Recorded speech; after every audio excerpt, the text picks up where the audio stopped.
السلام علیکم ورحمۃ اللہ۔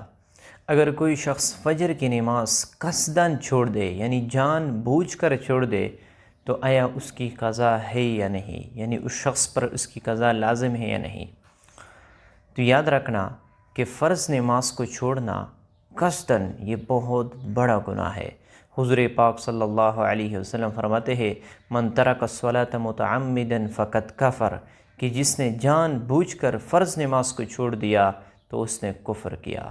کیا مطلب کہ ایسے آدمی کافر ہو جاتا ہے اگر کوئی شخص فجر کی نماز قصداً چھوڑ دے، یعنی اسے پتہ ہے، اس کے پاس ٹائم بھی ہے اور وہ جاگ بھی گیا، اس کے باوجود بھی وہ فرض نماز نہ چھوڑے تو آیا وہ کافر ہو جاتا ہے؟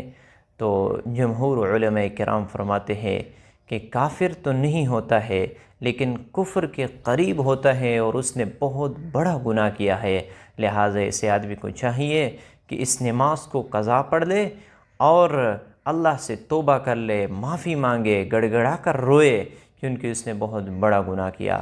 لہٰذا فرض نماز کو جان بوجھ کر چھوڑنا یہ بہت ہی بڑا گناہ ہے۔ اب اس کی قضا کب ہے اور آیا اس کی قضا لازمی ہے یا نہیں؟ تو یاد رکھنا کوئی بھی نماز چاہے بھول کر آپ سے رہ جائے یا آپ جان بوجھ کر چھوڑ دے، اس کی قضا لازمی ہے۔ آپ کو چاہیے کہ جب بھی آپ کو یاد آئے، آپ کے پاس ٹائم ہو، تو آپ فوراً جو ہے نا اس کی قضا کر لے۔ ٹائم سے مطلب یہ ہے کہ مکروہ اوقات نہ ہو۔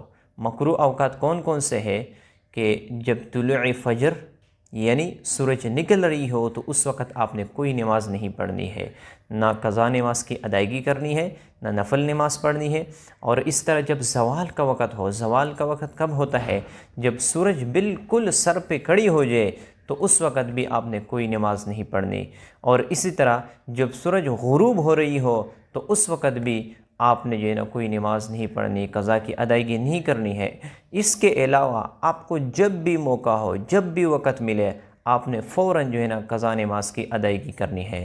اور اگر فجر کی نماز اسی دن کا ہو تو زوال سے پہلے آپ کو چاہیے، آپ پر ضروری ہے کہ آپ فجر کے سنتیں بھی اور فرض نماز بھی دونوں کی قضا کر لے۔ لیکن اگر زوال کے بعد آپ قضا کی ادائیگی کرتے ہو تو پھر آپ نے صرف فرض کی قضا کرنی ہے، سنتوں کی قضا نہیں ہے۔ لہٰذا اگر کسی سے فجر کی نماز رہ جائے اور اسی دن کا ہو تو اس کی نیت اس طرح کی جاتی ہے کہ میں آج فجر کی نماز کی قضا کی ادائیگی کرتا ہوں واسطے اللہ تبارک و تعالیٰ کے، منہ میں کعبہ شریف کی طرف اللہ اکبر، پھر آپ نے جو ہے نا قضا نماز پڑھ لینی ہے۔ اس طرح سنتیں بھی اس طرح پڑھی جاتی ہے کہ میں 2 رکعت فجر کی قضا سنتیں پڑھ رہا ہوں واسطے اللہ تبارک و تعالیٰ کے، منہ میں کعبہ شریف کی طرف اللہ اکبر، یہ نیت ہے۔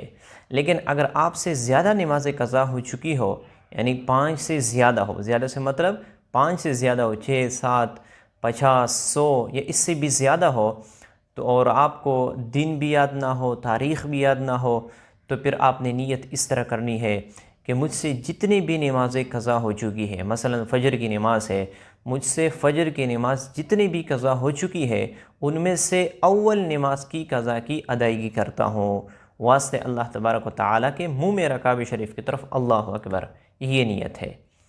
اس طرح اگر آپ سے ظہر کی نماز قضا ہو چکی ہو تو آپ اس طرح نیت کر لیں کہ مجھ سے جتنی بھی ظہر کی نمازیں قضا ہو چکی ہے ان میں سے اول نماز کی قضا کی ادائیگی کرتا ہوں۔ تو یہ طریقہ ہے، آپ نے اس طریقے سے نیت کرنی ہے۔ ایک طریقہ تو یہ ہے، دوسرے طریقے سے بھی آپ کر سکتے ہو کہ مجھ سے فجر کی نماز جتنی بھی قضا ہو چکی ہے ان میں سے آخری نماز کی قضا کی ادائیگی کرتا ہوں واسطے اللہ تبارک و تعالیٰ کے، منہ میں کعبہ شریف کی طرف اللہ اکبر۔ تو یہ 2 طریقے سے آپ نیت کر سکتے ہو اور دونوں طریقے جائز ہے، اس سے آپ کی قضا کی نماز کی ادائیگی ہو جائے گی۔ اس طرح آپ فجر کی، ظہر کی، عصر کی، مغرب کی، عشاء کی، وتر کی، اس ترتیب سے آپ نیت کرتے رہے اور قضا نمازوں کی ادائیگی کرے، اور ہو سکے تو آپ اس قضا نمازوں کی ادائیگی میں جلدی کرے تاکہ آپ کا ذمہ بری ہو جائے اور آپ کا کھاتا اللہ کے دربار میں کلیئر ہو جائے، تو اس سے آپ کا ذمہ بری ہو جائے گا۔ تو امید ہے اللہ رب العزت آپ کے گناہوں کو معاف فرمائے۔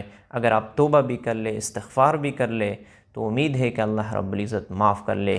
لیکن اگر انسان نمازوں کو بار بار چھوڑتا ہے، بار بار قضا کرتا ہے، تو ہو سکتا ہے کہ انسان اس کے پاس جو قیمتی نعمت ہے ایمان کی، وہ بھی اس پر وہ حملہ کر لے اور ایمان سے بھی اسے محروم کر دے۔ لہٰذا نمازوں کو اپنے وقت پہ ادا کرنا یہ بہت ضروری ہے، اور نمازوں کی بہت زیادہ اہمیت آئی ہے۔ تو مجھے امید ہے کہ آپ لوگوں کو فرض نماز کی قضا کرنے کا طریقہ سمجھ میں آ چکا ہوگا، چاہے فجر کی نماز آپ سے قضا ہو جائے یا کوئی بھی نماز ہو، طریقہ یہ ہے جو میں نے آپ لوگوں کے سامنے بیان کر لیا۔ تو مجھے خاص دعاؤں میں یاد رکھنا۔ اللہ تعالی ہماری مشکلات کو ختم فرمائے۔